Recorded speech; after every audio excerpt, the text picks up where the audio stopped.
The Custom House, The Waiting Waiter by Mia Nasir Mahmood. Karachi on that Friday evening was very quiet, very sad. It was a day of a wheel jam strike called by politicians. The city was at a standstill as if it were frozen. My family decided to break the ice in the evening, and we planned to walk out of our home to see if life had come back to normal after the day long chaos and scare.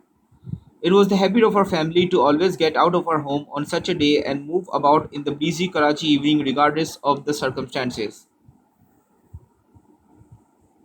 That evening was special, however. It was the darkest of the dark wheel jam strikes. There was pin drop silence all over. The fear of death was looming in the air. Every shop, store, cafe, grocery shop, and bakery was closed. Suddenly, we saw a dim, almost extinguished light inside our favorite cafe. The children started chanting cheerfully and fearlessly, Abba, Abba, let's go in. Children do not know what fear is. So we went in. On a normal day, everyone at the cafe would have loved to greet my three children as we were among their frequent visitors, but not on that day. We saw Akbar, the sole waiter inside, who was rather surprised to see us. He was in a pensive, lethargic mood but had an excited look on his face as if he was waiting for someone. Pardon me, sir, but the cafe is closed and I cannot serve you anything. There is nothing in stock. Then why did you come to work on this wretched evening, Akbar? I asked. The heart, sir, the heart, he said. What has your heart got to do with your opening the place today? I am a poor man who has had a heart attack. Sir, I have to bear the expenses of blood pressure, diabetes. I cannot leave my work even for a day, lest my family suffer from hunger. Before he could go on further, we heard rapid Kalashnikov fire outside, mixed with highly abusive and provocative threats. The hoodlums were scaring everyone. Akbar rushed to the small door and closed it. He lit another small candle for us. The children were not scared. They were rather excited at the suspense and the drama. After waiting for a while, Akbar opened the door again to let in fresh air for us. The looters had gone away. We decided to leave instantly when we heard the distant sound of a car engine humming slowly but clearly, coming in our direction. Worried again, we returned to our table. The hum turned into a thud and had now become louder and was heading straight towards the cafe. We were afraid, but surprisingly, Akbar was not. Now the vehicle had come to the door of the cafe and had stopped outside with its engine still running. Someone knocked at the cafe door. Akbar opened it and invited the visitor in. In came a tall, familiar face with an envelope in his hand, which was swiftly pressed into Akbar's hands. I knew the man. He was a famous hockey Olympian and my college mate. Known for his flamboyant lifestyle afforded by the lucrative customs job. People believe in hearsay and everybody who knew of him thought he had amassed piles of wealth during his customs service. What the hell are you doing here on this dreadful night, my friend? I exclaimed. I cannot tell you, he said hurriedly. Maybe Akbar will have an answer for you if he likes. Now I am rushing home. It's not safe to remain out. It's better for you to leave too now, before it gets nastier and bitter. He advised me and fled that place. My family and I would not leave the cafe before hearing the story from Akbar. Akbar said, since the day I have gotten sick, my sahib takes care of my treatment expenses, come rain or shine. He and I have spent decades together at this place, and he could not bear the sight of me getting fired due to sickness. So he gives me money for my treatment and my children's education.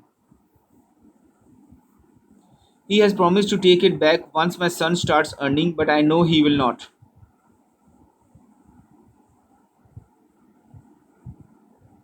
He has chosen the first Friday of each month for seeing me. I knew that he would keep his pledge even if he has to risk his life, so I opened this place today.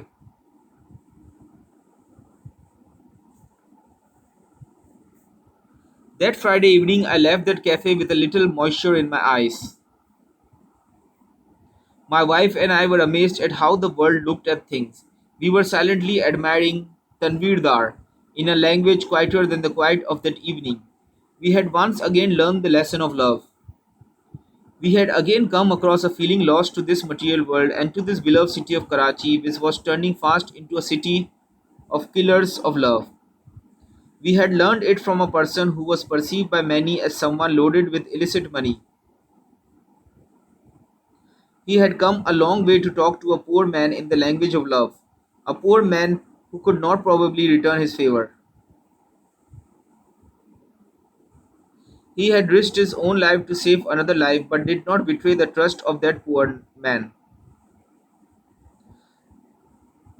My college's mates act had once again ignited that small candle of love inside all of us. I always thought Tanveer Dar did not have a care in the world, but one evening when I saw him missing among his group in the cafe, I inquired from Akbar about his whereabouts. He informed me that Dar was in the hospital nearby. It was nothing serious, Tanveer told me when I visited him right away. Only my sugar level had gone a bit high and the doctors can't operate on my gallbladder.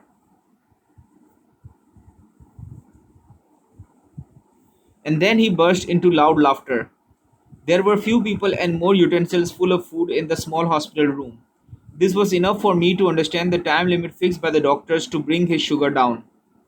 One day he died laughing at the age of 49 and left this world forever. He has left numerous memories of his good nature, his benevolence, and the pains that he took while caring for others.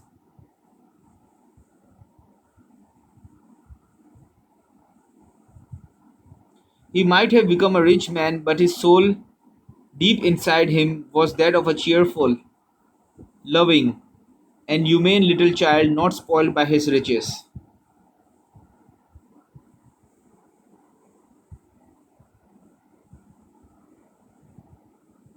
For most working young men, the customs house in Karachi is a very lucrative job.